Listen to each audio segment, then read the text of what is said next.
L'étape de la reformulation, je le précise encore une fois, est une étape essentielle dans la mesure où elle va nous permettre de prendre un peu plus de temps pour pouvoir manier le verbe, travailler par synonyme, mais surtout faire preuve d'esprit de synthèse. Aller à l'essentiel pour pouvoir mettre à profit du lecteur, des idées avancées par l'auteur. Si nous voulons appliquer tout ce que nous venons de dire par rapport à la formulation, à ces techniques, à notre texte, on prend à guise d'exemple le premier paragraphe, dans lequel, je cite, l'auteur dit: loin d'isoler les individus, les ordinateurs, le web, les emails les poussent au contraire vers de nouvelles formes de socialisation. Une étude examine les effets de nouvelles technologies sur la lutte contre la marginalité. Fin de citation. Alors, par rapport à cette partie, nous pouvons bel et bien la reformuler comme suit.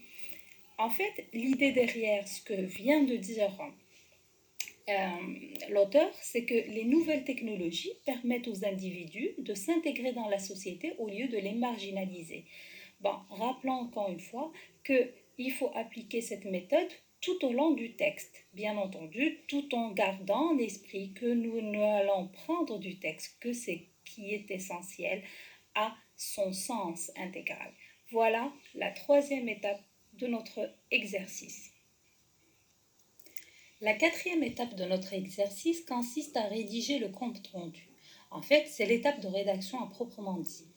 Cette étape va nous permettre de regrouper toutes les idées reformulées selon un plan de rédaction, à travers une introduction et un développement. Cette étape également va nous permettre d'utiliser, de recourir aux liens logiques pour pouvoir enchaîner ces différentes idées. Bien entendu, cela va nous permettre encore une fois, pour pouvoir garder le temps et la tonalité objective de notre compte rendu, intégrer les verbes introducteurs pour pouvoir présenter les différentes idées. Bien sûr, on peut avoir à garder le sens dans lequel les paragraphes et les idées sont apparus dans le texte initial, comme on peut faire notre propre plan, selon un plan de toute manière logique pour pouvoir garder la cohérence et cohésif pour pouvoir rendre un travail rédigé qui correspond à un travail de rédaction dans les normes de la chose. Cela étant, pour résumer, le compte rendu que nous allons élaborer va être articulé comme suit. Voilà à titre d'exemple le compte rendu du texte que nous avons travaillé ensemble, et ça reste encore une fois, je le précise, juste un exemple incorrigé du texte. Voici à quoi correspond le texte, ou le compte rendu plus exactement du texte que nous avons étudié ensemble. C'est un compte rendu articulé en deux parties, introduction et développement.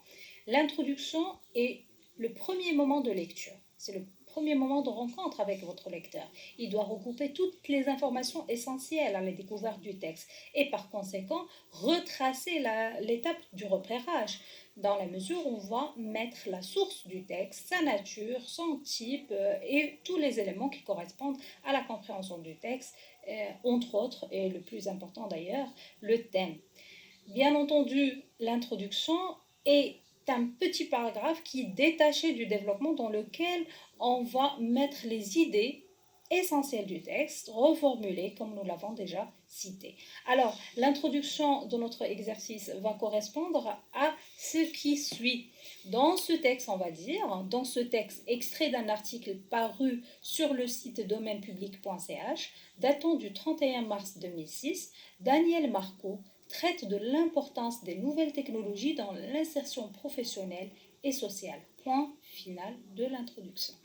Alors, dans ce petit paragraphe, encore une fois, je le répète, on a repris tous les éléments essentiels à présenter le texte, à entrer en contact avec le texte et mettre tous les éléments, les présenter de manière à être objectif, pas donner son impression, bien entendu, pas donner de valeur, de jugement de valeur plus exactement, à notre texte, mais par contre le présenter tel qu'il est, selon la source, et tout en utilisant un verbe introducteur comme le verbe traiter.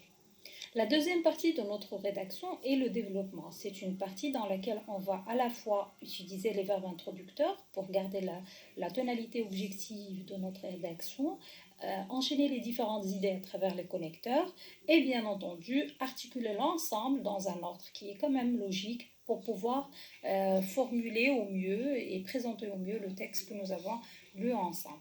Alors, c'est une partie dans laquelle on va utiliser la troisième personne du singulier et des verbes introducteurs, comme je viens de le dire, pour pouvoir assurer et mettre de la distance par rapport à l'information. Donc, dans cette partie, on a choisi les verbes introducteurs comme le verbe expliquer, le verbe affirmer, s'appuyer.